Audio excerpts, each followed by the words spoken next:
Bonjour à tous, nous allons travailler aujourd'hui sur les unités et grandeurs dans les labos de chimie en bac pro, laboratoire contrôle qualité. Donc quelles sont les grandeurs et les unités associées qui sont utilisées lors des TP de chimie ou dans les labos de contrôle qualité?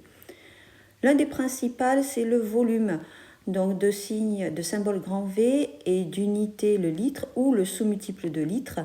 Donc le fait d'avoir des sous-multiples de litres, par exemple des fioles jaugées à 250 ml ou 500 ml, il va falloir que vous convertissiez vos millilitres en litres. Donc j'ai également une autre vidéo que vous allez pouvoir consulter et qui travaille sur ça, sur les unités et leur conversion. J'ai la même chose maintenant au niveau de la masse, donc le symbole c'est petit m et l'unité ce sont les grammes ou les sous-multiples de grammes. Vient ensuite la concentration molaire de symbole grand C et d'unité mol point litre moins 1 ou mol slash litre.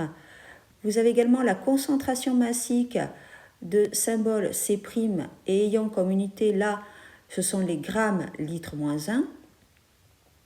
Vous avez après la masse molaire moléculaire avec un symbole grand M et comme unité des grammes mol moins 1 et la quantité de matière qui est le petit n et dans l'unité et la mol.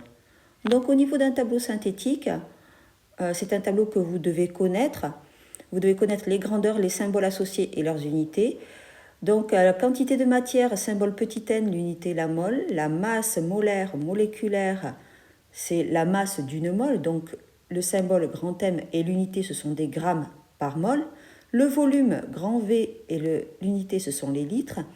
La masse petit m et l'unité, ce sont les grammes. La concentration molaire grand C, ce sont des mols par litre, une quantité de mols par litre. La concentration massique C', ce sont des grammes par litre, c'est-à-dire une masse par un volume. Donc je vous souhaite une excellente journée et je vous dis à bientôt. Au revoir.